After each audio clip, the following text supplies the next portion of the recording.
Саламатсыздарбы, урматтуу кесиптештер, ардагерлер жана кызматтык турак жай аземинин катышуучулары.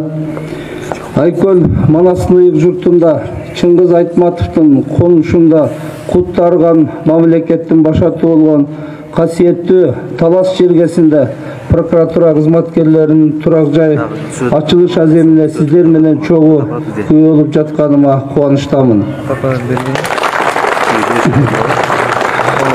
Кайсы бир кылымдарда, замандардын кайсы бир бүктөмдөрүндө эгемендүүлүгүн жоготуп алган ата-бабаларыбыз өз алдынча элдүүлүктүн кайра калууна келерин эңсеп, самап, ата журтубуз ак өргөбүз болсо экен деп өзү алдынча түтүн булатып, түндүк көтөрөр заманды тилеген экен.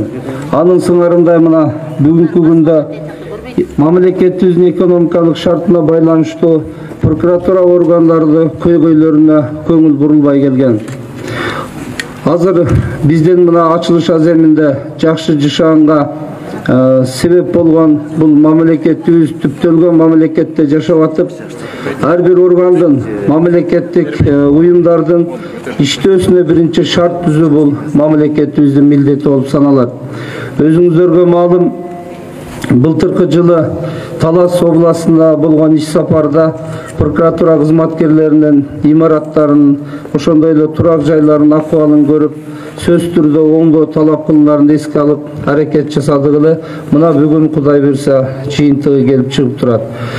Талас областынын прокуратуранын областтык имараты 66 жылдары, ал эми Талас шаары, Талас районунун прокуратуралары да ушу 60 жылдары курулган, эскилиги жеткен, иштөөгө толук шарты жок эле. Ал эми кызматкерлерибиз болсо алган эмгек маяналары квартирага араң жетип, жашоо шарт кыйынчылык болгондо бүгүн мамлекеттин өлкө башчынын талабы коррупция менен күрөшүү, мыйзамдуулукту так көзөмөл кылуу. Мыйзамдуулукту көзөмөл кылуу үчүн биринчи биз кызматкерлерге шарт түзүп берүү милдеттүү. Ошол максатты көздөп, мына маңдайыңыздарда турган жаркыраган 32 квартиралуу 4 этаждуу имараттын бүгүн ачылыш аземинде турабыз. Бул имарат, урматтуу кесиптештер, сиздерге кут кылсын, ак жол той болсун. Ушул жерде береке пейиз кирип, бала чакаңыздар менен аман эсен болуп, көптөгөн ийгиликтерге жетериңиздерге мен ишенем. Биздин бул ачылыштын жакшы жөрөлгөсү болуптур, урматтуу бүгүнкү ачылыш аземинин катышуучулары. Мен азыр келип уктум, кызматкерлерибиз көчүп кирип, алгачкы жолу бир күн түнөбөй атып, 8 кызды болушуптур.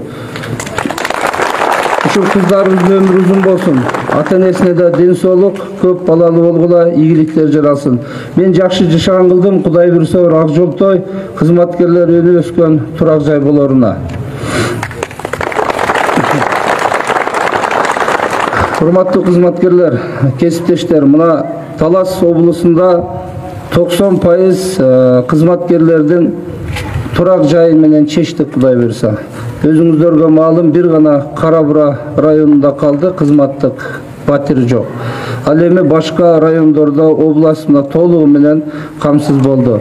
Мен ойлойм, мамлекет ушундай шарт түзүп жатканда, эмгек маяна бүгүн Кудай буйрса 1 айга жетерлик турабы?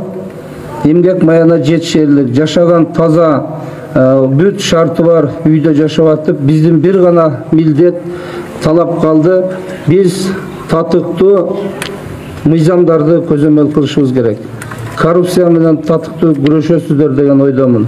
Талас облусундагы Талас жергесиндеги жарандардын укуктарын сиздер эч кандай башка кызыкчылыктарды көздөбөстөн коргойт деп мен терең ишенем. Бул имарат былтыры шартты көрүп барып, биз маалымат бергенден өлкө башчысы Жапаров Садыр Нуркожоевичтин демилгеси менен мына бюджеттин эсебинен толук салынып бүттү.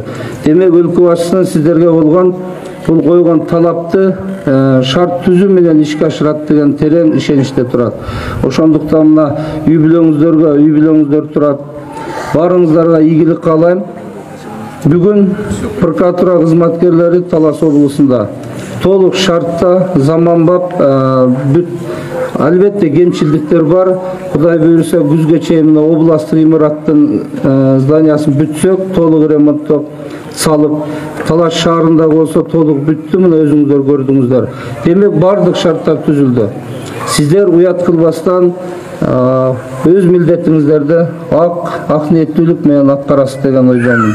Ошондуктан баарыңыздарга ден соолук каалайм, конушуңуздар жайлуу болсун. Рахмат көңүл бурганыңыздарга.